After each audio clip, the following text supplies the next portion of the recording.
Story 1. The silent room had started as an ordinary college evening. 19-year-old Alina Meyer had stayed late in the campus library, finishing her psychology paper. The security guard remembered her waving goodbye around 8:45 p.m., carrying her red backpack and a cup of coffee.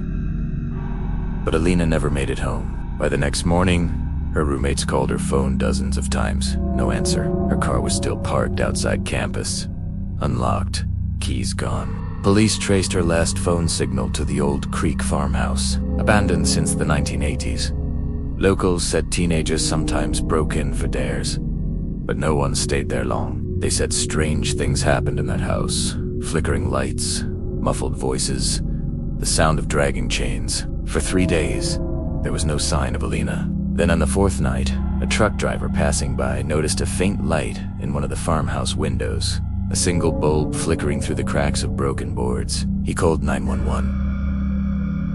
When police entered, what they found still haunts them. The basement door was barricaded from the outside. Behind it, a small room lined with metal sheets, a chair, a chain, a small table, half-eaten food, and Alina, barely conscious, sitting in the corner, whispering for help. She was rushed to the hospital, dehydrated and weak, but alive.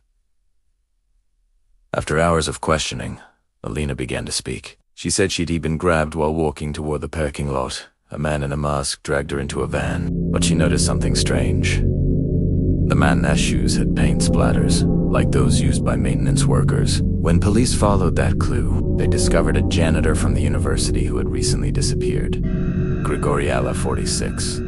A quiet man who lived alone just 2 streets away from Alina's dorm. Inside his house, investigators found evidence of months of stalking, photos, schedules, even sketches of Alina's daily routes. But the real horror?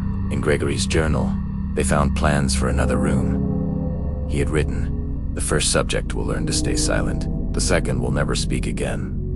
That second subject was supposed to be another student who, by chance, missed her night shift that same week. After Alina recovered, she moved away from the city and never returned to college. She later said, "The scariest part was Auntie. The days I spent in that room. It was knowing he'd been watching me for months, and I never saw him." Locals say that farmhouse was demolished in 2021, but truck drivers passing that road at night still report seeing a dim light flicker where the house once stood. Story 2. Vanished in plain sight. Sophia Grant, a 28-year-old nurse, loved the quiet routine of her life. Night shifts, long walks home, soft music in her car. Until one night in 2016, when she vanished after leaving the hospital parking lot at 2:17 a.m. Cameras caught her smiling, holding her coffee, then driving off. But 10 miles away, her car was found abandoned, engine running, driver's door open, and her phone on the seat, still playing her favorite song. Detectives launched a massive search. 4 weeks, nothing, until a group of hikers found a cabin deep in the forest, hidden behind overgrown trees. The door was padlocked, but inside were dozens of photographs of Sophie eating lunch, working at the hospital, sitting in her car. While taken from a distance, the walls were covered in notes. "She smiles at me every day. She knows I'm here. She'll be mine soon." Police discovered that the cabin belonged to Mark Doyle, a quiet janitor who had been fired months earlier for inappropriate behavior. He had vanished shortly after Sophie disappeared. 3 weeks later, a hunter reported seeing a barefoot woman running through the woods. It was Sophie. She was bleeding, shaking, but alive. At the hospital, she told investigators that she had been trapped in the cabin for nearly 2 weeks. Her abductor had kept her locked inside, but would leave at night to get food. One night he forgot to lock one of the chains properly.